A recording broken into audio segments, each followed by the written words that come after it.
Olá, estamos no Vida e Saúde, eu sou Simone Ramos. Hoje estou substituindo o Frei Rinaldo, semana que vem ele vai estar aqui, viu gente? Programa de hoje, problemas vasculares. E olha, o doutor Guilherme Camargo Gonçalves de Abreu é responsável por cirurgias vasculares, angiologista, entende bem do assunto. Ele sabe que tem uma pesquisa, gente, que fala aí que 40% da população, as mulheres, apresentam problemas aí de varizes e 30% os homens. E nós estamos confirmando, né, doutor? Porque o que está chegando de e-mail sobre varizes é um negócio sério, né, doutor? Existem estudos que falam que até 30% da população mundial pode ter algum grau de doença venosa. A doença venosa é uma ampla gama de sinais e sintomas, desde as pessoas que têm pequenos vasinhos que causam só defeito estético, até pessoa que tem varizes calibrosas com as suas complicações. Graças a Deus, sim, a maior parte dos pacientes são problemas leves, varizes pequenas, sem grandes complicações. Mas, sim, existem a população que tem problemas sérios decorrentes das varizes. Inchaço nas pernas, sinais de ferrugem, tem a ver com problemas vasculares? Chegou essa questão aqui pra gente. Sim, podem ter. Normalmente essa manchinha, cor de ferrugem, tem um nome chamado dermatite ocre. Dermatite. Nesse caso, assim, pessoas que têm varizes calibrosas, o problema de drenagem é tão intenso que o líquido, muito sangue fica acumulado na perna e parte desse sangue consegue extravasar de dentro das veias e dos capilares até em direção à pele. Então, aquela deposição daquele pigmento é um pigmento chamado hemosiderina, que é um componente sanguíneo. Isso aí pode causar, a longo prazo, inflamação na pele, dermatite e eczema. Então, é uma das causas de prurido, coceira e até ferimento na perna de quem tem varizes. Muito bem, e aí, essas ferrugens, faz o que com elas, doutor? Trata, usa meias, como é que é? O tratamento daquela manchinha da dermatite é bem complicado, porque enquanto a pessoa tem uma insuficiência venosa perpetuando o quadro, qualquer tratamento que você faça para a manchinha é pouco eficiente. Depois que você consegue resolver a parte circulatória, pode ficar a manchinha dermatite como uma sequela. Essa manchinha já não é mais de alçada do cirurgião vascular. Muitas vezes ele encaminha para o médico dermatologista para tentar um tratamento para despigmentar. Ah, tem a ver já com pigmentação Sim, mesmo da pele. A pele fica pigmentada, sim. Tá certo. Olha, a Natália de Mafra, Santa Catarina, pergunta o seguinte: gostaria de saber sobre a trombose, se precisa de alguma cirurgia no tratamento. Vamos retomar, doutor, o que é a trombose, os efeitos aí no organismo da pessoa também. Bom, a trombose, a gente pode ter quadro de trombose arterial e trombose venosa. Normalmente a trombose venosa pode acontecer em qualquer faixa etária. Um pouco mais nos idosos, mas qualquer faixa etária é suscetível. A trombose arterial já é muito mais frequente nos pacientes idosos, portadores de doença aterosclerótica, hipertenso, diabético e tudo mais. Imagino que a paciente esteja falando com a trombose venosa. Normalmente a trombose venosa é tratada clinicamente, com medicações anticoagulantes. Raramente é necessária uma cirurgia. Atualmente tem alguns protocolos de tratamento com cateterismo e uma medicação que dissolve o coágulo, mas ainda não é algo aplicável a todos os pacientes. É só uma pequena parcela dos pacientes que se beneficiam desse tratamento.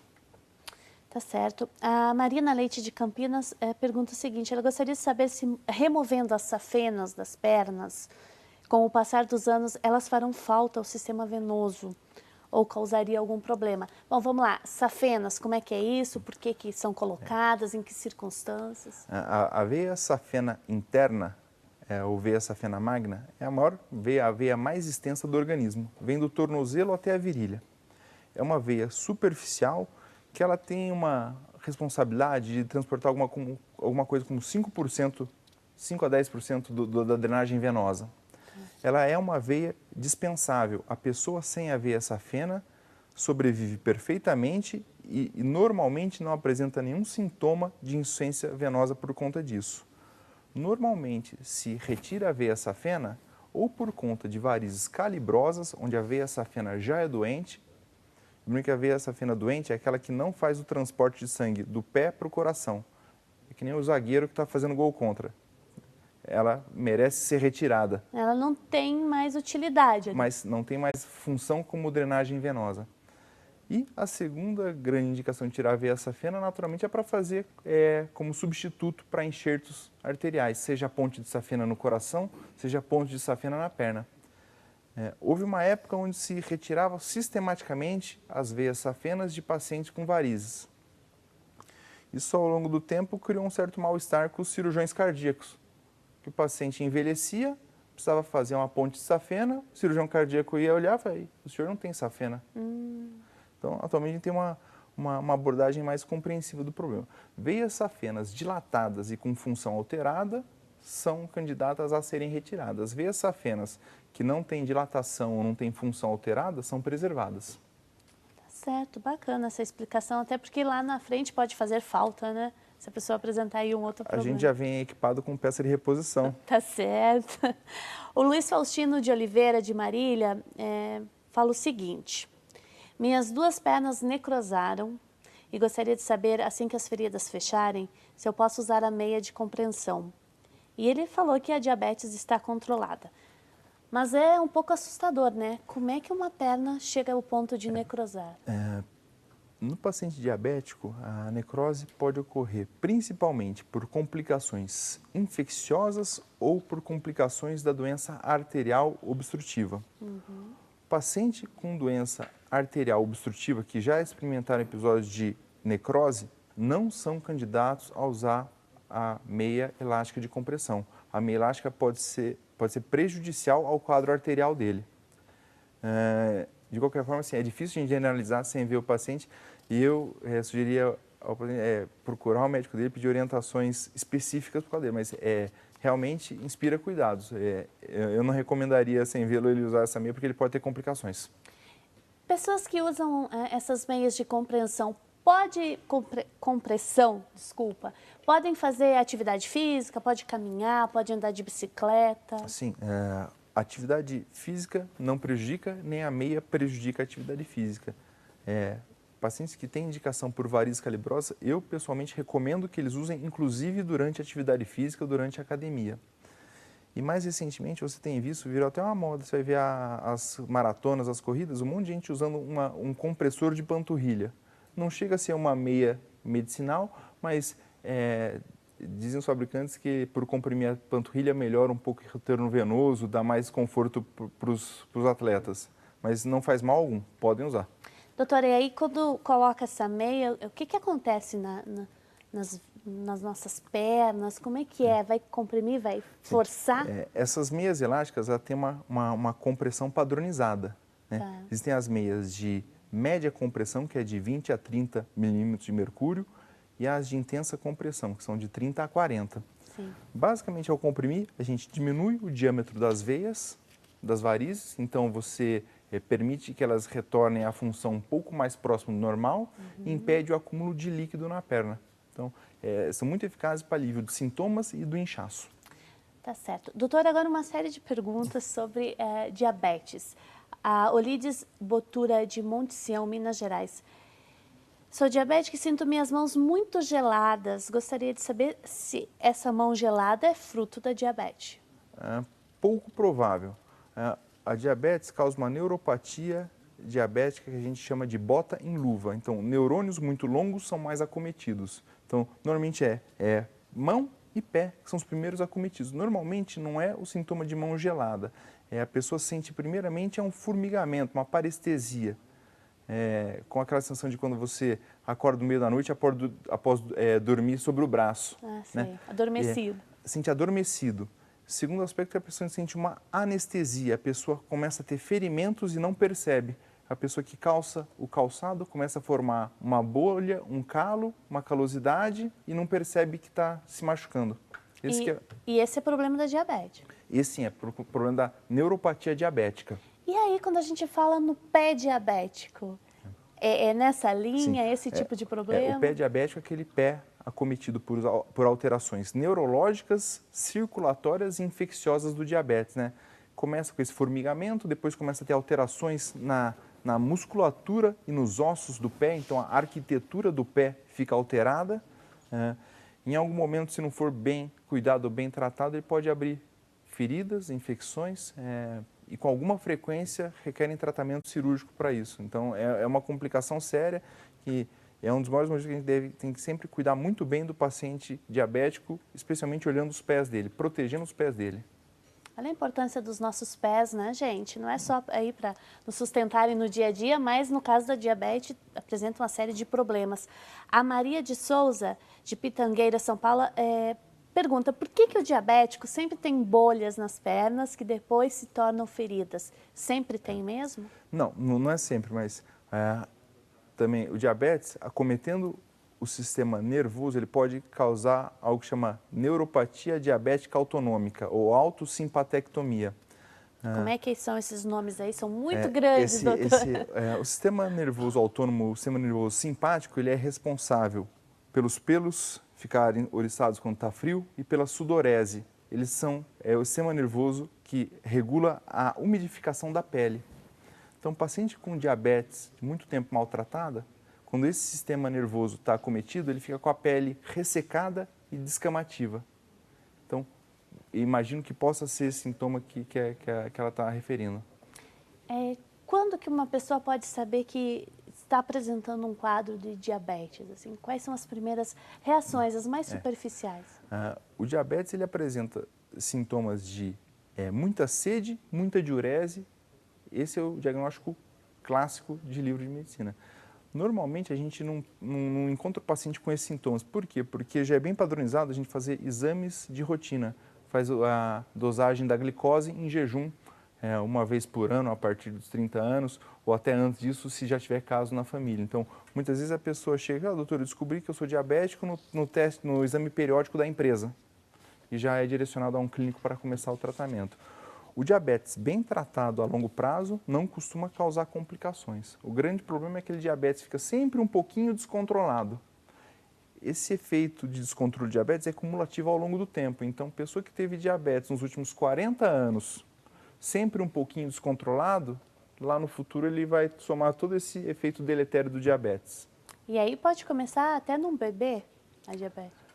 É muito raro, né? O diabetes tipo 1 que tem na infância é bem mais raro do que o tipo 2. O tipo 2 está relacionado ao envelhecimento, ao sobrepeso. Né? Então, existem casos diabéticos tipo 1, sim.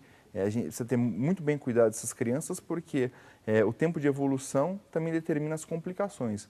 Uma criança que diagnostica diabetes aos 5 anos de idade, aos 45 já tem 40 anos de doença. Então, são candidatos a ter complicações sérias se não forem muito bem tratados. Mas a gente vê que, na forma epidemiológica, a maioria dos pacientes diabéticos costumam apresentar diabetes com 40, 50, 60 anos e depois de 20 anos maltratados vão apresentar suas complicações. Isso aí, várias situações aí que a gente precisa cuidar do nosso corpo, da nossa família, levar ao médico, fazer um diagnóstico. O senhor acabou de dizer que hoje é mais fácil identificar as doenças. Sim. Como é que é o comportamento do brasileiro? Como é que você observa? Nós, de fato, somos educados a ir regularmente no médico, a gente vai empurrado quando tem um problema? A minha visão é muito viciada porque eu não sou um médico generalista, eu sou um especialista numa área muito sensível aos sintomas e à parte estética. Então, as pessoas começam a notar os vasinhos, as veias, os sintomas e já procuram o especialista. Em que época do ano você percebe que seu consultório tem mais pessoas aí querendo cuidar das veias, das varizes? Como é que é? No verão, primeiro pelo fato do calor, tem um fenômeno de vasodilatação, as pernas ficam mais inchadas. Então, aumenta o sintoma dos pacientes. O segundo fator é que, com o calor, as pessoas usam menos roupas. Então, elas observam mais as próprias pernas. Isso aí aumenta muito a frequência ao consultório. Então, no verão, a gente fica mais antenado, né, doutor? Sim. Muito bem. A Alite da Silva, de Caculi, Bahia, fala o seguinte: tenho dores nas pernas, nas pontas dos dedos, não consigo me movimentar, é difícil até colocar sapatos. Tenho varizes, cãibras, inchaço. Aí é um problema vascular, com certeza, né? Varizes, inchaço, dores. Varizes e inchaço são sintomas muito frequentes no nosso consultório, merece uma avaliação vascular. Mas dores no corpo inteiro não é algo frequente da gente ver em doenças circulatórias. Talvez ele tenha uma doença reumatológica, um reumatismo, pode causar sintomas parecidos. Doutor, é interessante porque as nossas perguntas, as pessoas sempre relatam os mesmos sintomas. Por exemplo, tenho falta de circulação nas pernas, mas minha perna não incha e não dói. Se eu ficar muito tempo em pé, meus pés ficam quentes nas pontas dos dedos. Se eu andar muito, queima mais ainda e dói as juntas. Gostaria de saber se isso é normal. Eu tomava um remédio para circulação e me fez mal e o médico mandou eu parar. As pessoas costumam relatar, olha, incha, tenho dor, má circulação, mas ela disse que ela não incha e nem dói. Mesmo sem nenhuma doença circulatória, uma pessoa que fique várias horas na mesma posição com a perna para baixo pode ter inchaço. A gente vê muito isso em pacientes idosos, acamados, que ficam horas e horas numa cadeira vendo televisão. Ao final do dia, as pernas estão inchadas e não necessariamente ele tem uma alteração circulatória, né? Lembrar que o nosso corpo sofre a ação da força da gravidade. Se ficar 6 horas com a perna para baixo, ao final do dia, mesmo que a sua circulação seja normal, vai apresentar a perna inchada. A gente sempre orienta a pessoa a cada 15 minutos levantar, dar uma voltinha, fazer um exercício, especialmente a quem viaja de avião. É muito frequente a pessoa chegar e meu Deus, a perna está inchada. E já vem, porque eu vi na televisão da trombose, até pode ser trombose, mas tipo assim... Não é tão simples. Não é tão simples. Na gravidez, a mulher tem várias alterações, muito normal, mas a queixa de dores nas pernas, aparecimento de varizes é muito grande. O que acontece nesse momento específico da vida da mulher? Primeiro, ela tem alterações metabólicas importantes. A quantidade de líquido e sangue circulando no organismo de uma mulher grávida aumenta muito, como 30% ou 40%.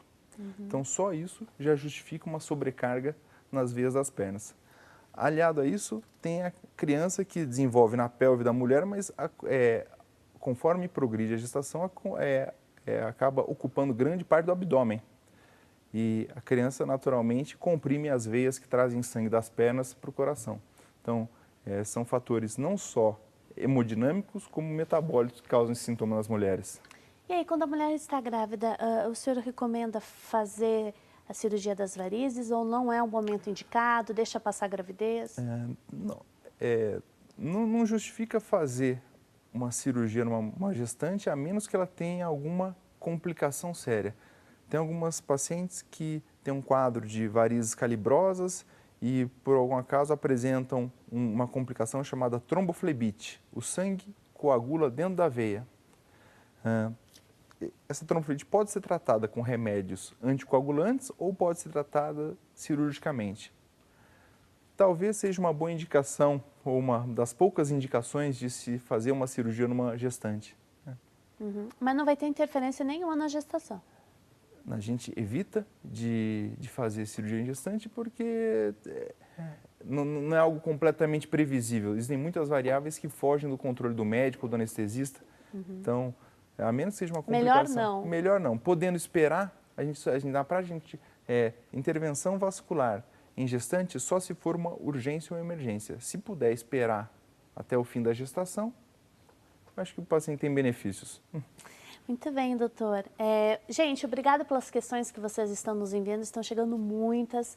É importante, sim, que vocês enviem essas questões para o doutor nos orientar. É importante também que, de acordo aí com a sua realidade, você procure um médico, se você sente muitas dores, se você vê que não está mais suportando. E até é bom no começo dos problemas, que é mais fácil de resolver depois. O Hélio Candian, de Ponte do Cosme, em Minas Gerais, gostaria de saber se as veias interferem na doença de poleriopatia periférica. O que é essa poleriopatia, doutor? Mas isso é uma polineuropatia. O que acontece é que muitas vezes os sintomas se misturam. Então, a pessoa tem varizes e as varizes causam dor, inchaço, queimação, sensação de peso. Tá. E a paciente tem a polineuropatia que também pode causar formigamento, dores, eventualmente fraqueza, fraqueza muscular. E esse sintoma a pessoa não consegue separar o que é sintoma de uma afecção e sintoma de outra afecção. Normalmente, os sintomas das varizes são relacionados a longos períodos com a perna para baixo. Se a pessoa já acorda de manhã com sintoma de cansaço na perna inchada, muito provavelmente sintoma não são das varizes. Porque ao ficar a noite inteira com a perna horizontal, as veias estão todas relaxadas, digamos assim. Então, não seria o problema, né? O caso. Mais provável que não. Pessoal, nós vamos para o nosso último bloco. A gente vai reunir todas essas informações, vamos recapitular as principais para orientar cada um de vocês aí de casa, também a nossa equipe, cada um de nós, para os problemas vasculares. Nós vamos para um rápido intervalo e a gente volta daqui a pouco.